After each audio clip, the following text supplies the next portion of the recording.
त्रिलोचनी पुतली की कथा। यदि आप मेरी चैनल में नए हो तो मेरी चैनल को सब्सक्राइब करें, शेयर करें और लाइक करें। धन्यवाद। हर बार की तरह इस बार भी राजा भोज सिंहासन पर बैठने के लिए राज दरबार पहुंचते हैं। इस बार सिंहासन की 11वीं पुतली त्रिलोचना उन्हें रोक देती है। फिर वह राजा विक्रमादित्य के गुणों के बारे में बताने के लिए महायज्ञ का एक किस्सा सुनाने लगती है।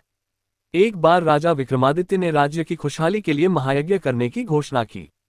इसमें उन्होंने सभी राजा महाराजा, पंडित, ब्राह्मण, देवी देवताओं और ऋषि मुनियों को आमंत्रित करने का फैसला लिया। सभी को आमंत्रण भेजने के बाद राजा विक्रमादित्य ने पवन देव को खुद जाकर निमंत्रण देने की ठानी और समुद्र देव को आमंत्रित करने के लिए एक ब्राह्मण का चयन किया। राजा का आदेश मिलते ही ब्राह्मण देव निमंत्रण पत्र लेकर समुद्र देवता के पास जाने के लिए निकल पड़े। साथ ही राजा विक्रमादित्य भी पवन देव की खोज के लिए एक जंगल पहुंचे।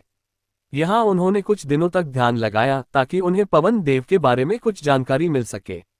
मां काली ने उनके ध्यान से खुश होकर राजा विक्रमादित्य को बताया कि पवन देव सुमेरु पर्वत पर रहते हैं। पवन देव के बारे में पता चलते ही राजा ने बेताल को बुलाया। बेताल कुछ ही देर में उन्हें लेकर सुमेरु पर्वत पर पहुंचा दिया। पर्वत पर तेज हवाएं चल रही थीं, लेकिन पवन देव कहीं नहीं दिखे। फिर राजा विक्रमादित्य ने पवन देव का ध्यान लगाया।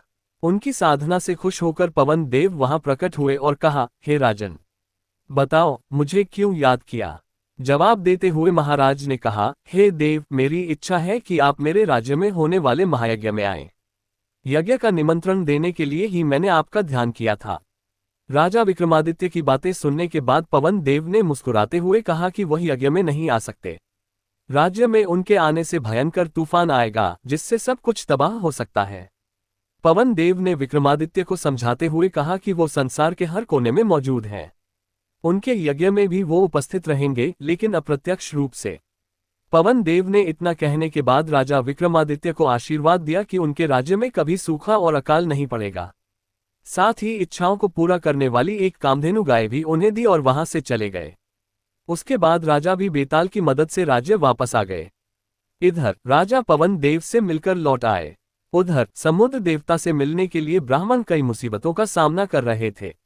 जैसे तैसे वह सागर के पास पहुंचे और समुद्र देवता को कई बार बुलाया, लेकिन समुद्र देवता प्रकट नहीं हुए। ब्राह्मण देव भी थकने वालों में से नहीं थे, वो बार बार समुद्र देवता को बुलाते रहे। उनकी पुकार से खुश होकर समुद्र देवता प्रकट हुए और ब्राह्मण ने विक्रमादित्य के महायज्ञ के बारे में उन्हें बताया। निमंत्रण मिलने के बाद समुद्र देव ने कहा कि उन्हें पवन देव से इस महायज्ञ के बारे में पता चल गया था, लेकिन वो यज्ञ में नहीं आ सकते। उन्होंने बताया कि अगर वो प्रत्यक्ष रूप से वहां आएंगे तो पूरा राज्य बह जाएगा। इसी वजह से वो यज्ञ के दौरान जल की हर बूंद में अप्रत्यक्ष रूप से मौजूद रहेंगे। इतना कहकर समुद्र देवता ने ब्राह्मण को 5 रत्न और 1 घोड़ा देते हुए कहा कि ये सब उपहार महाराज विक्रमादित्य को दे देना। इतना कहने के बाद समुद्र देवता अदृश्य हो गए। अब ब्राह्मण तेजी से सारे उपहार लेकर राज्य की ओर चलने लगे। ब्राह्मण को पैदल चलता देखकर समुद्र देवता से मिले घोड़े ने ब्राह्मण से पूछा कि आप पैदल जाने की जगह मुझे अपनी सवारी क्यों नहीं बना लेते। ब्राह्मण चलते रहे, लेकिन उन्होंने कोई जवाब नहीं दिया।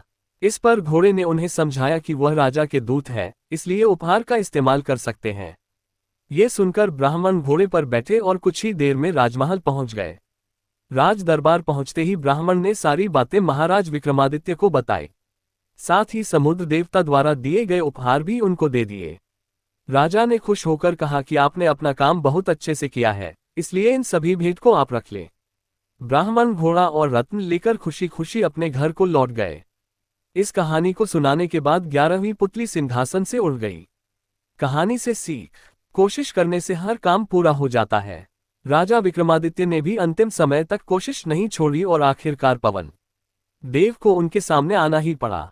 इसलिए बच्चों, आपको भी जब तक सफलता न मिले प्रयास करते रहना चाहिए। पूरी कहानी सुनने के लिए धन्यवाद।